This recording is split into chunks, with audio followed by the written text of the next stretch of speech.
Hello friends, welcome to invention classes. आप सभी का हार्दिक अभिनंदन, स्वागत। मैं दीपक शर्मा आप सभी को सांख्यिकी का अध्ययन करा रहा हूं।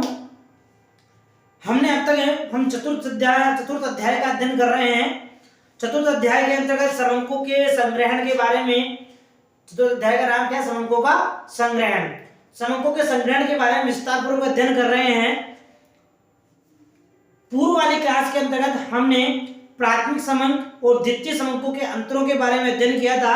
प्राथमिक समंक क्या होते हैं, द्वितीय समंक क्या होता है। हेडिंग डाल लीजिए, अध्याय नंबर 4 चल रहा है।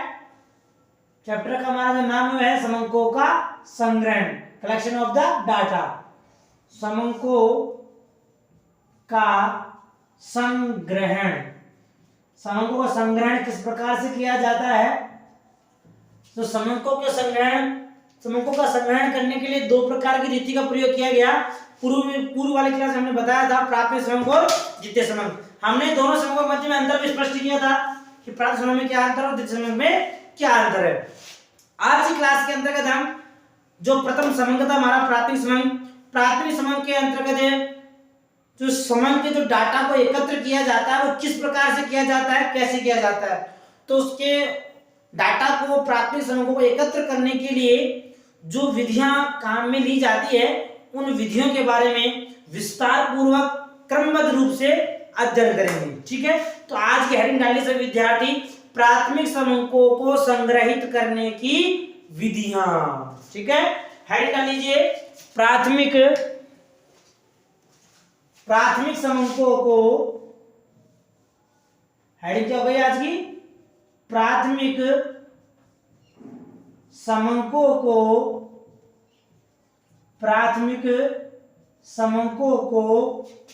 एकत्र करने की विधियां। प्राथमिक समंकों को संग्रहण करने की विधियां। प्राथमिक समंकों को संग्रहण करने की विधियां। जो प्राथमिक समंक होते हैं, प्राथमिक समंकों को एकत्र किस प्रकार से किया जाता है, समंकों को इकट्ठा कैसे किया जाएगा, किस किस विधि के माध्यम से समंक एकत्र किए जाएंगे। सामान्य तौर पर प्राथमिक समंकों को संग्रहण करने की 6 प्रकार की विधियां बताई गई है। कितनी बताई गई है बच्चों? 6 विधियां। प्राथमिक समंकों को एकत्र करने के लिए, इनका संग्रहण करने के लिए 6 विधियां काम में ली जाती है। तो ये विधियां कौन कौन सी है? निम्नलिखित है। लिख लीजिए, प्राथमिक समंकों को एकत्र करने के लिए प्राथमिक समंकों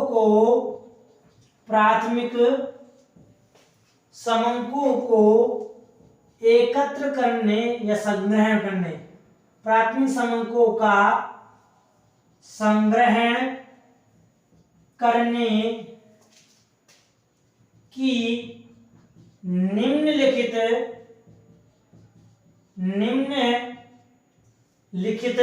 विधियां हैं। निम्नलिखित विधियां हैं। तो प्राथमिक समंक को कौन कौन सी विधियों के द्वारा, मैंने आपको बताया 6 विधियों के द्वारा प्राथमिक समंक को एकत्र किया जाता है। वो 6 विधियां कौन कौन सी है? तो निम्नलिखित विधियां हैं। नंबर 1, पहले नाम लिख लेते हैं कि किस किस विधि के द्वारा प्राथमिक समंकों को, प्राइमरी डाटा को एकत्र किया जाता है। नंबर 1, पहली विधि का नाम है प्रत्यक्ष व्यक्तिगत अनुसंधान विधि। पहली विधि कौन सी है बच्चों? प्रत्यक्ष व्यक्तिगत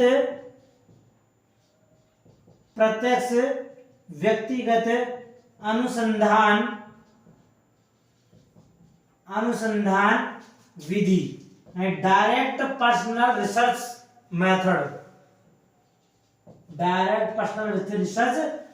पहली विधि का नाम है प्रत्यक्ष व्यक्तिगत अनुसंधान विधि। दूसरी विधि हमारी अप्रत्यक्ष मतलब इनडायरेक्ट। अप्रत्यक्ष मतलब क्या हो गया बच्चों? इनडायरेक्ट मतलब अप्रत्यक्ष मौखिक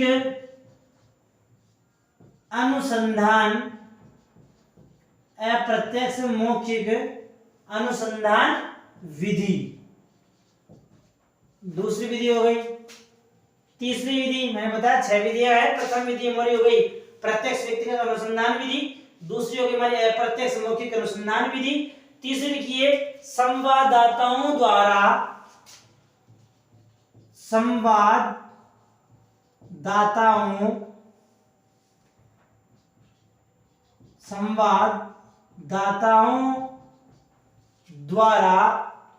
स्थानीय स्रोतों से, स्थानीय से तात्पर्य उस स्थान के, ठीक है, तो स्थानीय स्रोतों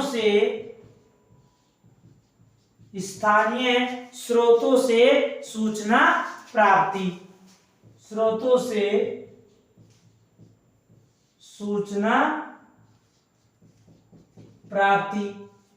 तीसरे में जो होगी इस संवाददाताओं द्वारा स्थानीय स्रोतों से सूचना प्राप्ति। चौथी विधि लिखिए, चतुर्थ विधि कौन सी है? सूचकों द्वारा अनुसूचियों को भरवाकर,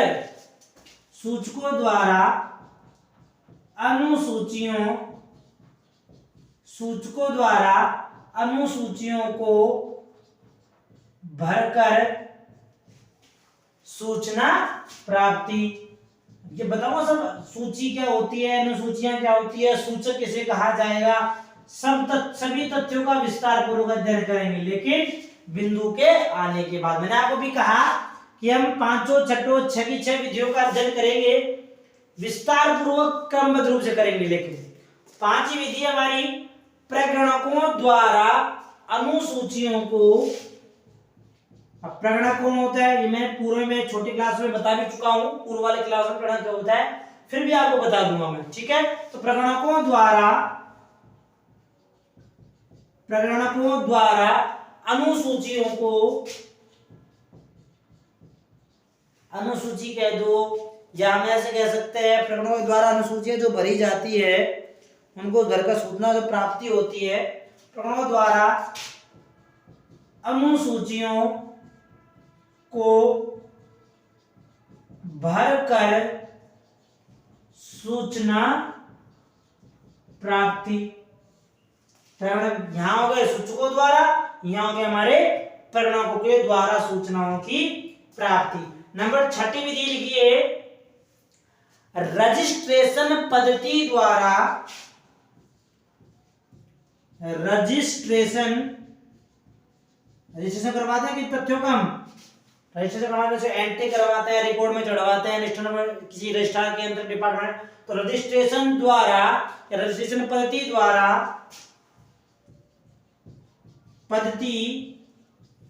द्वारा सूचना प्राप्ति। ये हो गई साहब हमारी छह विधियां। मैंने आपको अभी बताया कि प्राथमिक समूहों को एकत्र करने के लिए, इकट्ठा करने के लिए निम्नलिखित विधियां काम में ली जाती है। प्रमुख रूप से छह विधि बताई मैंने, पुनः रिपीट कर रहा हूं, नहीं लिखा हो तो लिख लेना। प्रत्यक्ष व्यक्तिगत अनुसंधान विधि, नंबर 2 अप्रत्यक्ष मौखिक अनुसंधान विधि। मौखिक जानते हो आप, अप्रत्यक्ष, प्रत्यक्ष दिखाई देना, अप्रत्यक्ष दिखाई नहीं देना। बताऊंगा एक एक बिंदु को समझाऊंगा, उसके लाभ भी बताऊंगा, इन सभी विधियों के लाभ भी बताऊंगा, गुण भी बताऊंगा, दोष भी बताऊंगा, सावधानियां भी बताऊंगा कि किन तथ्यों को एकत्र करने के लिए कौन कौन से गुण पाए जाते हैं, उसमें कौन कौन से दोष पाए जाते हैं और कौन कौन से सावधानियां हमें बरतनी चाहिए। नंबर 3 है संवाददाताओं द्वारा स्थानीय स्रोतों से सूचना प्राप्ति। नंबर 4 है हमारा सूचकों द्वारा अनुसूचियों को भरकर सूचना प्राप्ति। नंबर 5 है प्रगणकों द्वारा अनुसूचियों को भरकर सूचना प्राप्ति। यहाँ हमारे सूचकों द्वारा भरी जाएगी अनुसूचियां, यहाँ हमारे प्रगणकों के द्वारा अनुसूचियां भरी जाएगी। अब सूचक कौन होते हैं, प्रगणक कौन होते हैं वो बताऊंगा बिंदु आने के बाद। छठी हमारी रजिस्ट्रेशन पद्धति द्वारा सूचना प्राप्ति। तो कहने का मतलब कुल मिला के 6 प्रकार की विधियां बताई गई है प्राथमिक समूहों को एकत्र करने की। पहली विधि कौन सी हमारी, प्रत्यक्ष व्यक्तिगत अनुसंधान विधि। एरिया इसका स्क्रीनशॉट ले लेना एक बार विधियों का। स्क्रीनशॉट ले जाने के बाद आपको मैं सभी विधियों के बारे में विस्तार पूर्वक एक एक क्रमबद्ध रूप से समझा देता हूँ। क्या विधि क्या काम आती है, किस उपयोग के लिए इससे उपयोग होता है, तो क्यों होता है, कैसे होता है, किस प्रकार से होता है। ठीक है, ले लिया विद्यार्थियों ने। नंबर 1 डाल लीजिए, प्रत्यक्ष व्यक्तिगत अनुसंधान विधि। पहली विधि के बारे में अध्ययन करते हैं। प्रथम विधि में क्या बताया गया है, क्या नहीं बताया गया। एक एक तथ्यों के बारे में पढ़ेंगे, हर विधि के बारे में।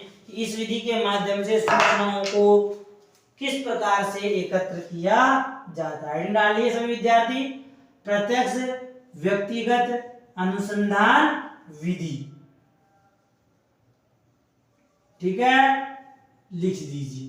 अब प्रत्यक्ष, अब यहां थोड़ा सा समझ लीजिए कि प्रत्यक्ष व्यक्तिगत जो अनुसंधान विधि होती है, वैसे नाम से आपको अवगत भी हो रहा है। प्रत्यक्ष मतलब वास्तविक। प्रत्यक्ष मतलब क्या हो गया, वास्तविक। जैसे मैं पढ़ा रहा हूं, मेरे सामने 4-5 बच्चे बैठे हुए हैं, 10 बच्चे बैठे हुए हैं, 40 बच्चे बैठे हुए हैं, तो मैं बच्चों को जो अध्ययन करा रहा हूं प्रत्यक्ष रूप से करा रहा हूं। वो मेरे सामने बैठे हैं, मैं उनके सामने खड़ा हूं, उनको अध्ययन करा रहा हूं, वो हो गया प्रत्यक्ष। जैसे साक्षात्कार होता है, इंटरव्यू, कुछ साक्षात्कार, वैसे अधिकांश साक्षात्कार जो होते हैं मैं बाय फेस टू फेस यानी प्रत्यक्ष रूप से किए जाते हैं। इसमें एक प्रश्न पूछने वाला सामने खड़ा रहता है और उत्तर देने वाला उसके सामने बैठा रहता है, तो प्रत्यक्ष संपर्क कर रहे हैं वो।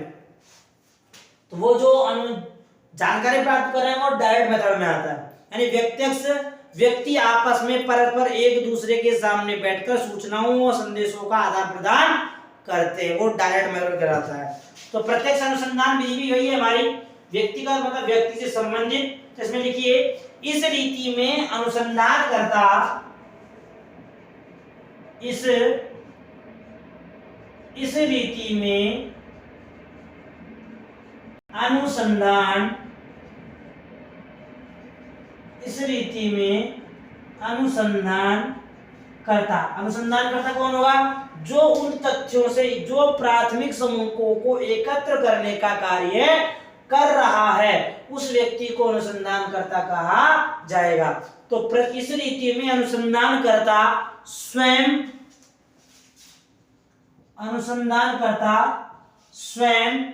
या स्वयं से तात्पर्य कौन होता है, स्वयं से तात्पर्य होता है प्रगणक।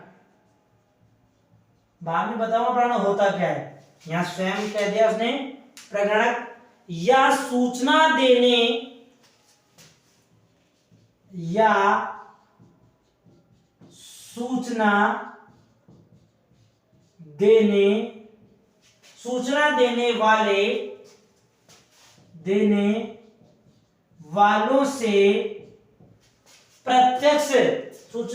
वालों से प्रत्यक्ष रूप से प्रत्यक्ष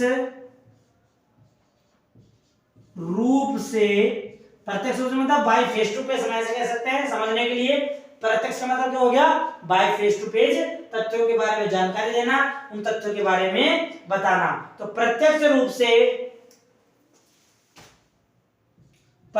से संपर्क स्थापित कर सूचना संग्रहित करता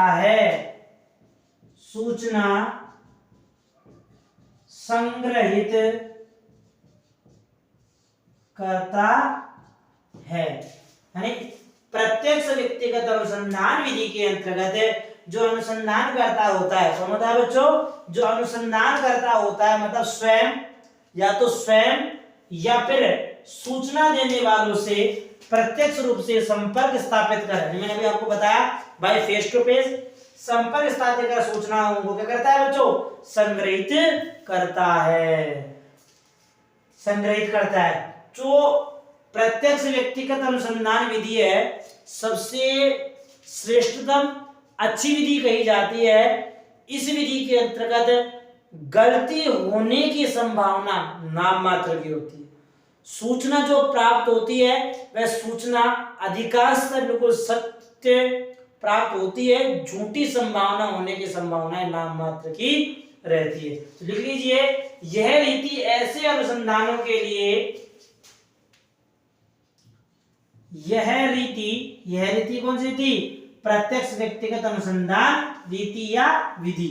यह रीति ऐसे अनुसंधानों, यह रीति ऐसे अनुसंधानों के लिए, ऐसे अनुसंधानों के लिए अधिक, ऐसे अनुसंधानों के लिए अधिक उपयुक्त होती है, अधिक उपयुक्त होती है। यानी किन अनुसंधानों के लिए यह विधि अधिक उपयुक्त मानी जाएगी? अधिक उपयुक्त होती है जिनमें निम्न कार्य संपादित किए जाते हैं, जिनमें निम्न कार्य संपादित होते हैं या उन्हें किन्हें, उन कार्य, उन्हें से तात्पर्य क्या है? यहाँ पर कार्य से लिया गया है। उन्हें, यह रीति ऐसे अनुसंधानों के लिए अधिक उपयुक्त होती है जिनमें निम्न कार्य संपादित होते हैं या उन्हें रखे जाते हैं।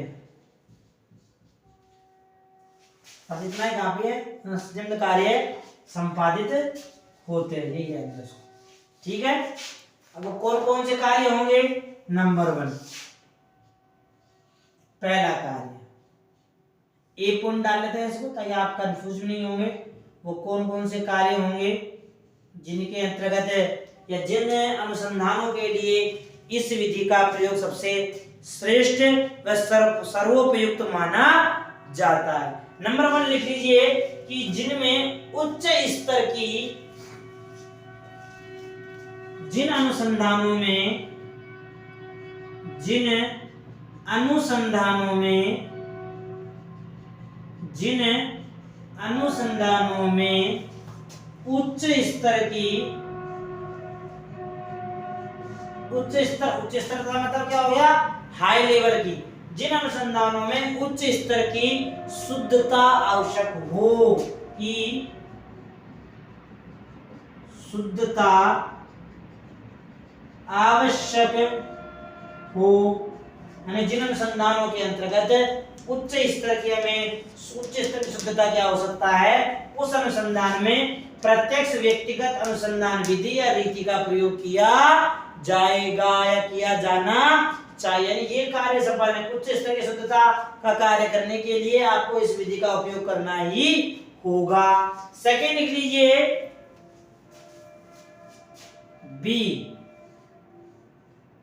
लिख लीजिए, जिन अनुसंधानों का क्षेत्र, जिन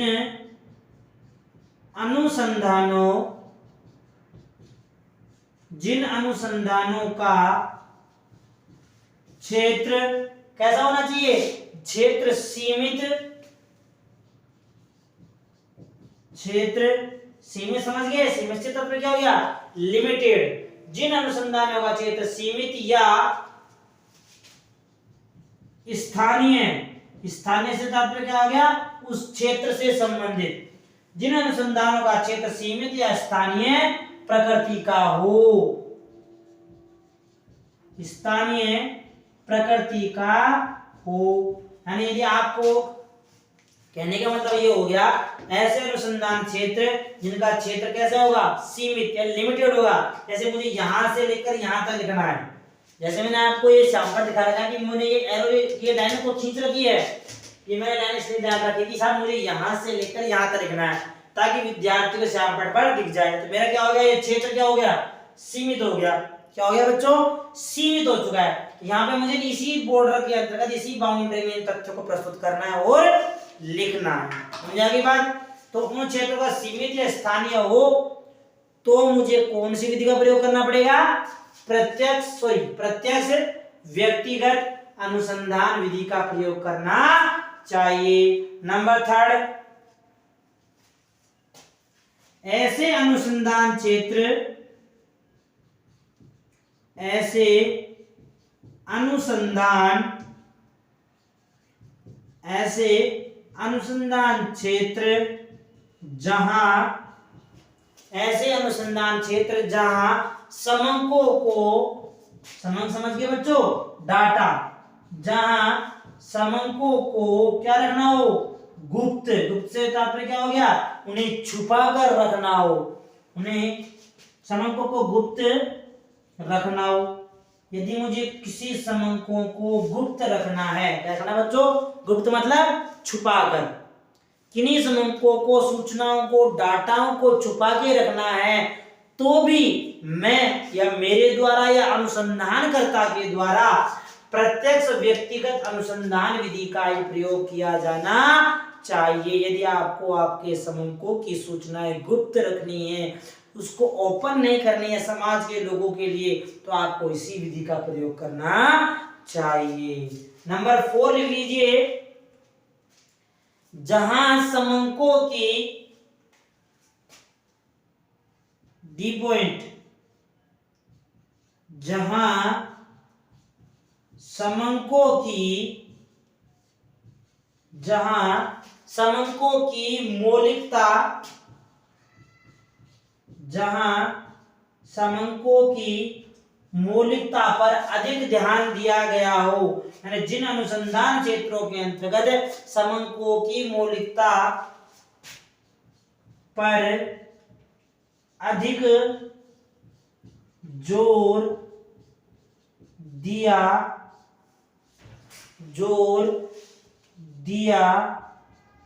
जाए, दिया गया, मान लो इसको एक बार, कि ऐसे अनुसंधान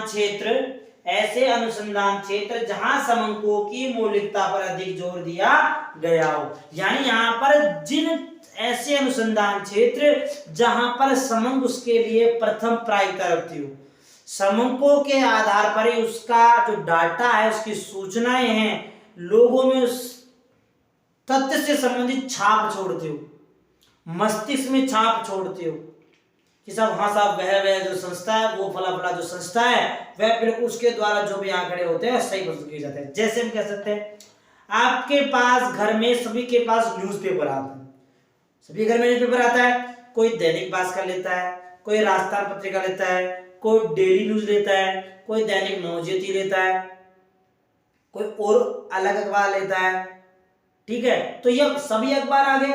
अब कुछ व्यक्ति ऐसे होते हैं जो इन पांचों न्यूज़पेपरों में से किसी एक न्यूज़पेपर के द्वारा जो आंकड़े, जो समंक प्रस्तुत किए जाते हैं, वह उसी को सत्य मानता है, उसके आंकड़े सत्य भी होते हैं, चाहे राजस्थान पत्रिका का हो, चाहे डेली न्यूज का हो, चाहे दैनिक भास्कर का हो, चाहे दैनिक नवज्योति का हो, चाहे अन्य पंजाब केसरी का हो, किसी भी अखबार, यदि किसी अखबार के द्वारा, एक अखबार के द्वारा उसे लगता है कि यह अखबार, यह संपादक या यह अनुसंधान क्षेत्र सही सूचनाएं प्रेषित करता है, तो उस व्यक्ति के द्वारा यदि किसी तथ्यों से संबंधित जानकारी एकत्र करनी होगी, तो वह उसी अखबार को या उसी पत्र पत्रिकाओं को खरीदेगा।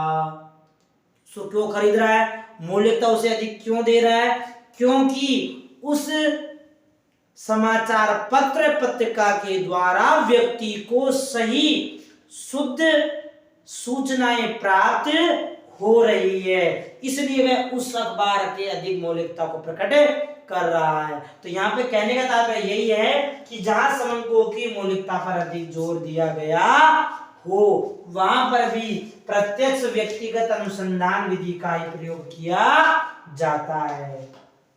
पांचवा तथ्य लिखिए। पांच तथ्य क्या बताया गया, जहां ऊपर लिख लेते हैं, पांचों को शायद दिखाई नहीं देगा, स्क्रीनशॉट लेना इसका एक सभी विद्यार्थी। स्क्रीनशॉट लेने के बाद मैं आगे जो बचा हुआ पांचवा भाग है, ABCDE वाला है, तो यहाँ लिख दूंगा ऊपर, ठीक है। इसको लिख लिया सभी विद्यार्थी ने, बहुत अच्छा।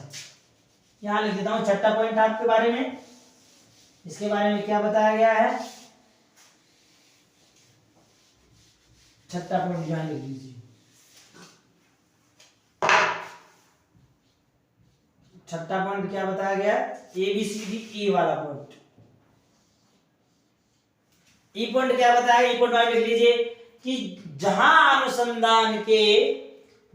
अनुसंधान के विषय या क्षेत्र की जो जटिलता होती, क्या होती है बच्चों, जटिलता पर विशेष ध्यान दिया गया हो, स्पेशल फोकस किया गया हो और उसको फोकस रख के इस अंकों को प्रस्तुत किया गया हो, तो वहां पर भी प्रत्यक्ष व्यक्तिगत अनुसंधान विधि का ही प्रयोग किया जाता है। तो लिख लीजिए इसमें कि जहां अनुसंधान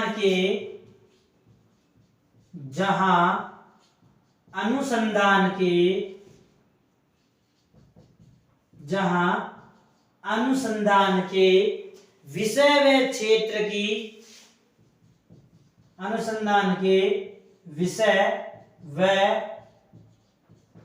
क्षेत्र की जटिलताओं को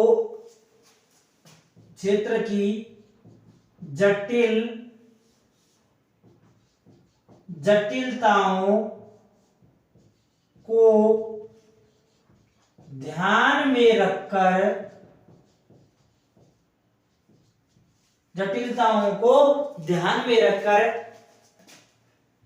अनुसंधानकर्ता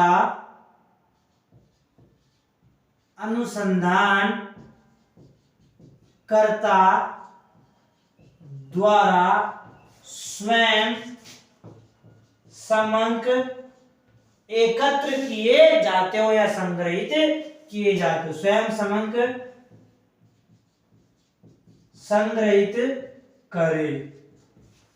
यानी जब आपको लग रहा है किसी व्यक्ति कार्य साहब क्या है, जटिल है, जटिलता से आप में कठिन कार्य है, अब कठिन कार्य होगा तो उसके लिए हमें यह है कि साहब ऐसे अन्य व्यक्ति को कार्य पे लगाया जाएगा तो उस व्यक्ति के द्वारा संपूर्ण रूप से सूचनाएं प्राप्त नहीं हो पाएगी या गलत सूचनाएं हमें प्राप्त हो जाएगी। तो इस कारण से अनुसंधानकर्ता क्या करता है, उस कार्य को स्वयं करना ही पसंद करता है। उदाहरण जैसे कुछ संस्थाओं के अंतर्गत जो वहां के हेड बड़े अधिकारी होते हैं, वे बड़े अधिकारी कुछ कार्य स्वयं करते हैं। क्यों करते हैं? क्योंकि उन्हें पता होता है, उन्हें यह ज्ञात होता है कि यदि यह कार्य मैं अन्य किसी व्यक्ति के द्वारा करवाऊंगा तो वह इस कार्य को क्या कर देगा बच्चों, गलत कर देगा, इसलिए वह उस कार्य को स्वयं ही संपादित करता है। यदि आंकड़े एकत्र भी करने होंगे तो स्वयं जाएगा और आंकड़े एकत्र करके आएगा। पुलिस विभाग देख लो, पुलिस विभाग के अंतर्गत पुलिस तथ्यों की जानकारी अन्य व्यक्ति से नहीं, खुद खोजबीन करने के लिए जाती है, वहां का मौका मुआयना करती है, जांच करती है, फिर परिणाम प्रस्तुत करती है। तो यहाँ पे संपर्क कैसे स्थापित हुआ बच्चों, व्यक्तिगत, कैसे हुआ, प्रत्यक्ष व्यक्तिगत अनुसंधान विधि के द्वारा ये सूचना एकत्र की जा रही है। तो इन निम्न संस्थाओं के द्वारा आपके द्वारा किसी अन्य व्यक्ति के द्वारा यदि समंकों को प्रस्तुत किया जा रहा है, संग्रहित किया जा रहा है, तो इन जगहों के ऊपर आपको प्रत्यक्ष व्यक्तिगत अनुसंधान विधि का ही प्रयोग करना होगा। इस विधियों के द्वारा ही आप तथ्यों के बारे में संपूर्ण जानकारी व सूचना एकत्र कर सकते हो। समझ में आ गया? इसका स्क्रीनशॉट हो ही गया था, आगे लिखिए। हो गया था सबसे समझ में आ गए पांचों बिंदु आप लोगों सभी विद्यार्थियों को। कुछ फिर कुछ रह गया हो, कुछ पूछना हो तो आप कमेंट के माध्यम से पूछ सकते हो, आपको उसके बारे में समाधान अवश्य बताया जाएगा। इसी के बारे में अभी इसी रीति के बारे में अध्ययन कर रहे हैं, लिख लीजिए। एक नोट रूप में बताया जा रहा है, सीमित क्षेत्र मतलब लिमिटेड एरिया। अभी मैंने बताया भी था कि लिमिटेड एरिया क्या होता है। सीमित क्षेत्र में लिख लो पहले, फिर समझा दे दूंगा वो होता क्या है। तो सीमित क्षेत्र में पारिवारिक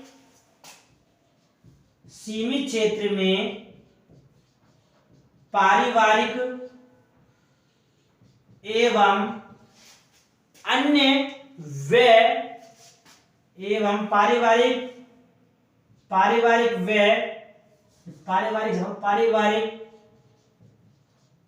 आय व्यय, जो आज के आय व्यय होते हैं, आय व्यय, चिकित्सा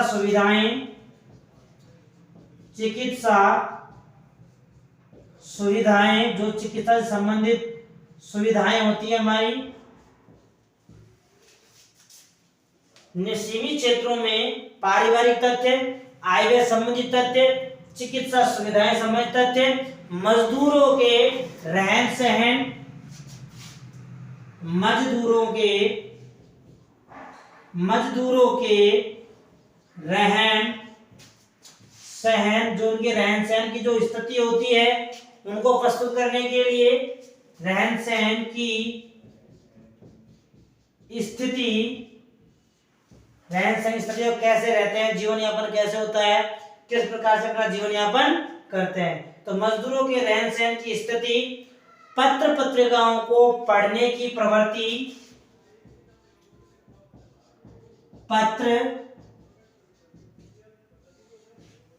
पत्रिकाओं को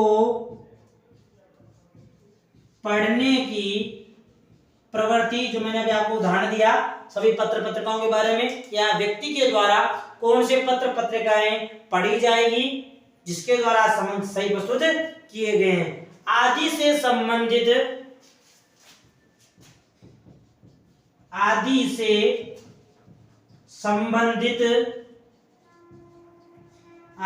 संबंधित जो अनुसंधान वाले क्षेत्र होते हैं, आदि से संबंधित अनुसंधानों में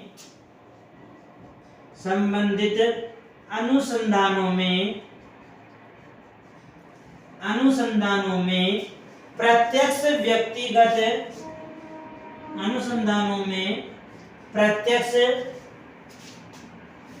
व्यक्तिगत अनुसंधान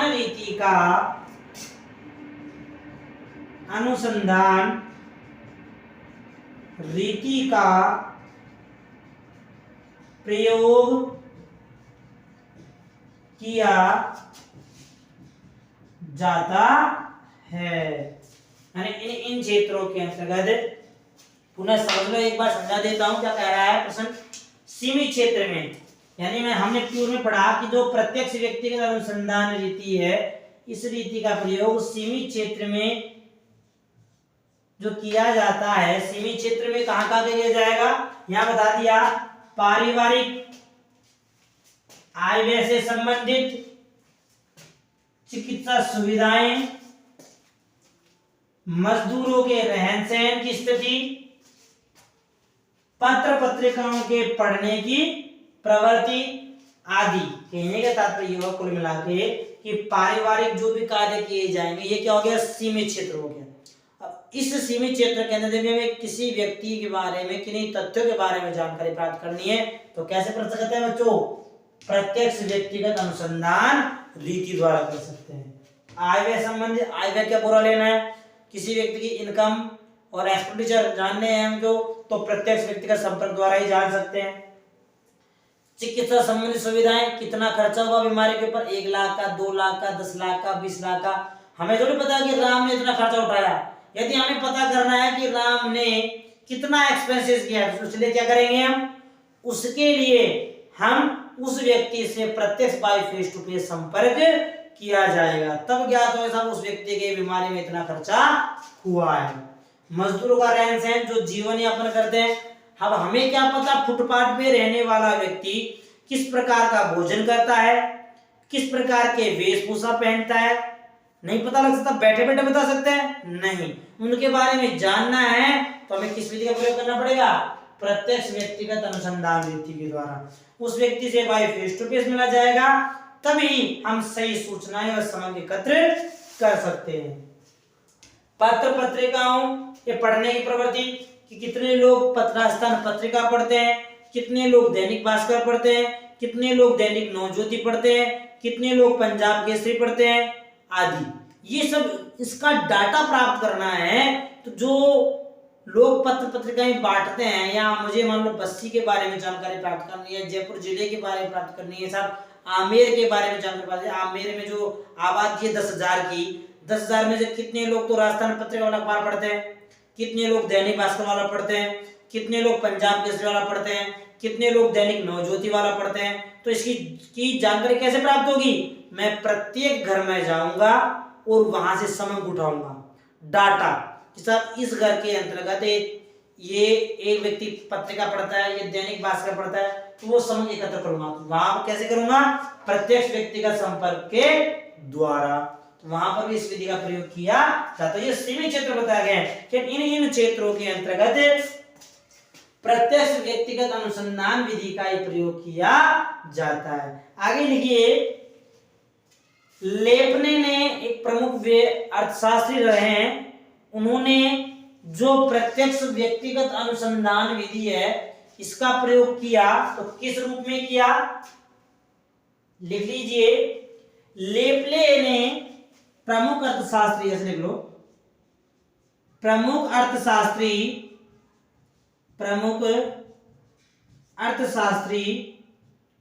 लेपले, क्या नाम बच्चों? लेपले। ध्यान रखना, क्वेश्चन आ सकता है इसका। लेपले ने प्रत्यक्ष व्यक्तिगत अनुसंधान विधि का प्रयोग कहां किया था, किस क्षेत्र में किया था? तो प्रमुख अर्थशास्त्री लेपले ने यूरोप में, कहां पर बच्चों? यूरोप में, यूरोप क्षेत्र है, यूरोप क्षेत्र के अंदर उन्होंने इस विधि का प्रयोग कहां किया? यूरोप में मजदूरों के आय व्यय, यूरोप में मजदूरों के आय, मजदूरों की आय व्यय से संबंधित, मजदूरों की आय व्यय से संबंधित समंक इसी विधि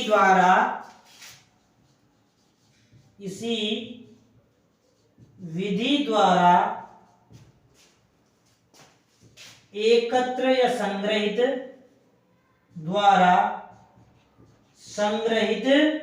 किए थे। किसने किए थे?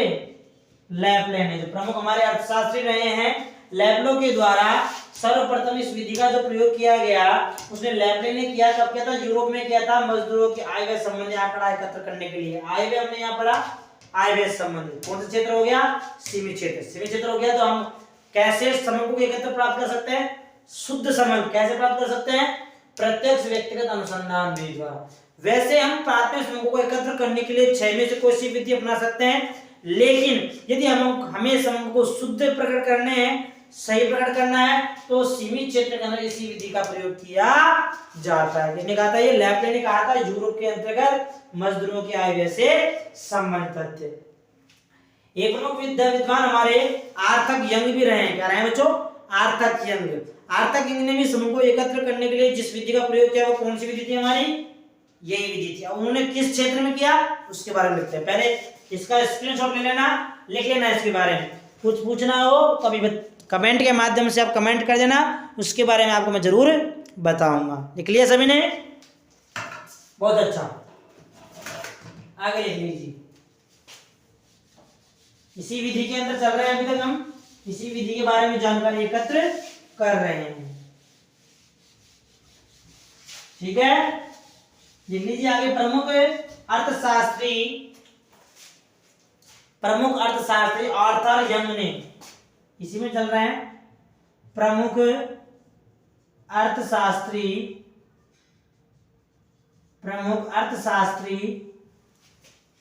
आर्थर यंग ने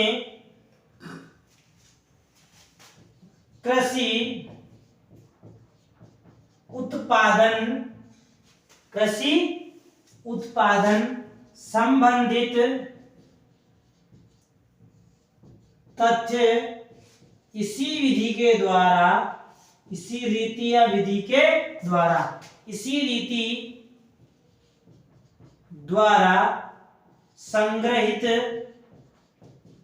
संग्रहित किए थे। अब देखो प्रश्न कैसे बनेगा। प्रश्न ऐसे बनेगा कि कृषि उत्पादन से संबंधित तथ्य किस विधि के द्वारा किस विद्वान ने एकत्र किए थे।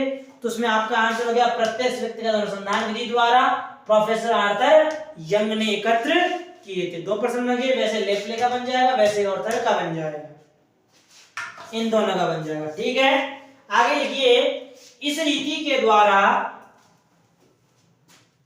इस रीति में, इस रीति में अनुसंधानकर्ता,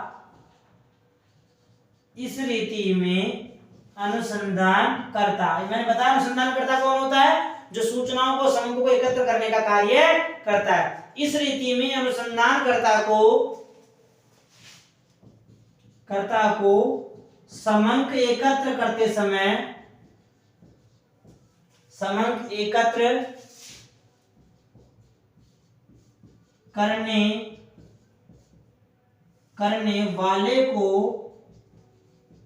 करने वाले को धैर्य, विनम्रता,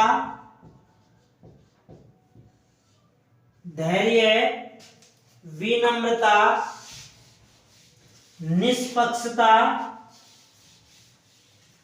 लिख लो, करने वाले को धैर्य, विनम्रता, निष्पक्षता, बिना किसी निष्पक्षता से मतलब तात्पर्य क्या हो गया, बिना किसी भेदभाव के, निष्पक्षता, दूरदर्शिता, भविष्य के आधार पर, यानी जो समंक आप एकत्र कर रहे हो वो दूरदर्शिता के आधार पर एकत्र करनी चाहिए, भविष्य के बारे में वो आंकड़े सही होना चाहिए, उनका प्रयोग किया भी जाए तो परिणाम हमेशा शुद्ध आने चाहिए।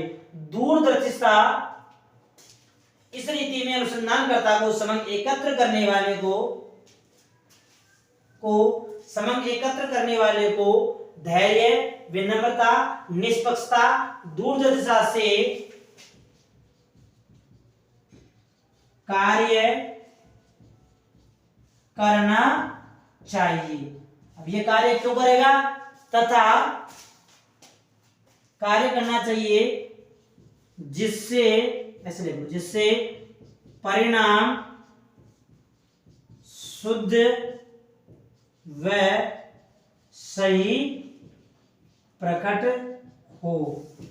लेकिन इन गुणों के साथ,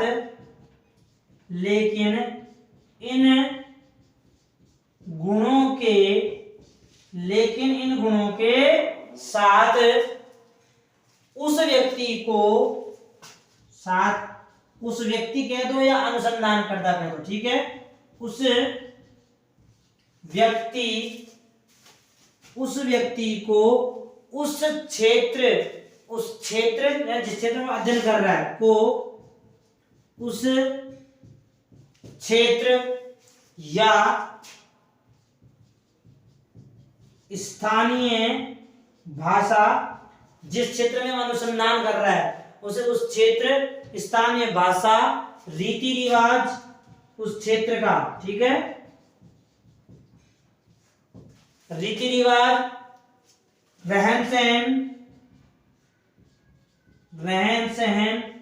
आदि का ज्ञान होना भी आवश्यक है। यानी प्रत्यक्ष व्यक्तिगत अनुसंधान विधि के अंदर बता दिया सारभूत में कि जो ये रीति है व्यक्तिगत अनुसंधान रीति, इस रीति में अनुसंधानकर्ता जो होता है सूचनाएं समग्र एकत्र करता है, उसको अनुसंधानकर्ता को समग्र एकत्र करने वाले को धैर्य, विनम्रता, ये गुण है उसके, धैर्य, विनम्रता, निष्पक्षता, दूरदर्शिता से कार्य करना चाहिए। क्यों करना चाहिए? क्योंकि इन गुणों के साथ कार्य करेगा तो जिससे परिणाम कैसे प्राप्त होंगे, शुद्ध व सही प्रकट होंगे, शुद्ध परिणाम व सही परिणाम प्रकट होंगे। लेकिन इन गुणों के साथ उस व्यक्ति को उस क्षेत्र, जिस क्षेत्र में वह अध्ययन कर रहा है, उस क्षेत्र कोमा स्थानीय भाषा, जिस क्षेत्र में अध्ययन कर रहा है उसकी भाषा, रीति रिवाज, वहां किस प्रकार के रीति रिवाज हैं, रहन सहन, वहां के लोगों का रहन सहन कैसा है, आदि तथ्यों का ज्ञान होना चाहिए। आदि, यहां लिख लेना, आदि तथ्यों का ज्ञान होना आवश्यक है।